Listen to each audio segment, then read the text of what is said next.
The South African government has received a big blow on its decision to withdraw from the International Criminal Court. The North Gauteng High Court has ruled the withdrawal as unconstitutional, irrational and procedurally flawed. The Democratic Alliance had objected to withdrawal from the ICC and took the matter to court. The party argued that Justice Minister Mike Masutha unlawfully bypassed Parliament when he withdrew South Africa from the ICC. Masutha therefore did not act in line with the Constitution. South Africa has joined several other African countries planning to withdraw from the ICC. They say that the court is biased against the continent. You need to understand that we have domesticated the law, our participation in the ICC. So effectively what the court is saying is that you cannot ignore that you have a law that guides you in terms of your own activities. And that's a law that you yourself have actually put.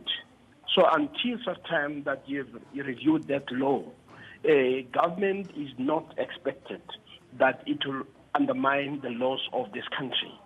So the activity by South Africa is considered to be unconstitutional. But what the court does not seem to be saying, it does not say you cannot withdraw. It simply says that there is a process that needs to be followed if you want to take that course of action. It was not unexpected. I think a lot of the commentary immediately after the South African executive notified of its withdrawal was actually that the due process was not followed, and also that there was a need for the decision to reflect what South African people actually want.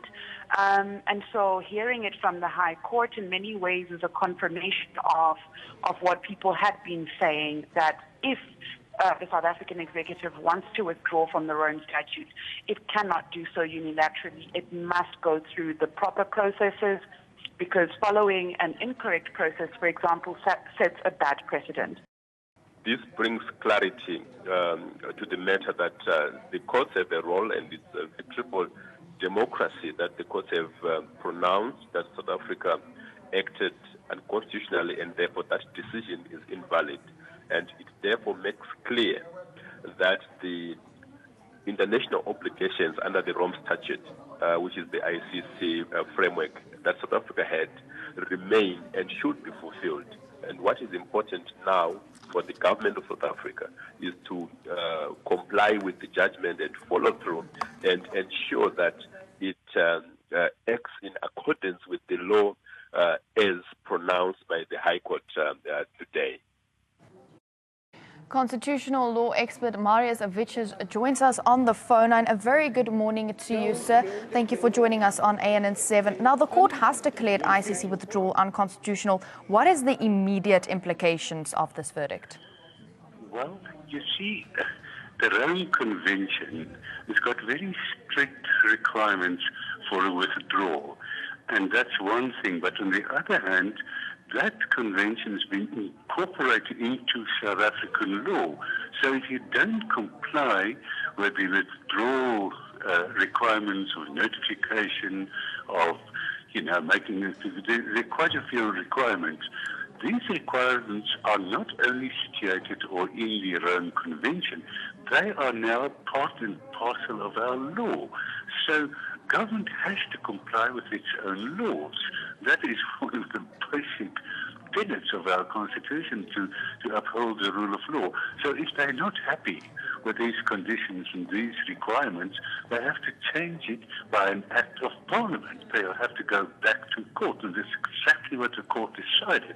It's something that government cannot unilaterally decide. It's got to be in accordance with the convention, and what is more, with our own law, our own act of Parliament. Now, the government has already started the process of withdrawing from the ICC. Will this be a loss of face internationally for South Africa now to stop the process? Certainly. But it will be a loss of reputation and everything, but at least it will confirm the principle of the rule of law, which is basic to our Constitution. So, yes, it would be a loss of face because they acted unilaterally, they didn't follow the law, but it is a victory for the rule of law. Well, thank you so much to constitutional law expert Marius, which is joining me there on the phone line. Well, chairperson of the DA's federal executive, James Self, joins us also on the phone line. A very good morning to you, sir. Now, the court has declared the ICC withdrawal unconstitutional. The immediate implications of this verdict on South Africa? Well, I think it has suffered a foreign policy blow in the sense that there's doubtless going to be a degree of embarrassment in the fact that they had to revoke the notice of withdrawal. But I do think that this gives the South African government the opportunity to rethink it. I think it was a knee-jerk reaction taken in October last year. I think that the court found that that was irrational and therefore unconstitutional as well. And it just creates a little bit of breathing space for the government to reconsider the wisdom of leaving the International Criminal Court. And the key reasons why South Africa and a few other African nations chose to withdraw from the ICC was a perception that the body has a bias against the continent. Do you believe that ICC is likely to address such concerns? Yes. Well, I think that it's only South Africa and Burundi who have thus indicated. Gambia has now indicated it's going to stay in the International Criminal Court. But to the extent that there is a bias and the ICC denies it, that needs to be dealt with in terms of structural reform. The institution isn't per se flawed simply because of that perception. And certainly South Africa, I would have thought, does not want to find itself in the company of pariah states who harbor war criminals and perpetrators of genocide. Well, thank you so much for joining me on the phone line there, chairperson of the DA's federal executive, James Self, for giving us his input on the North Gauteng High Court's decision to determine this unconstitutional, the withdrawal from the ICC.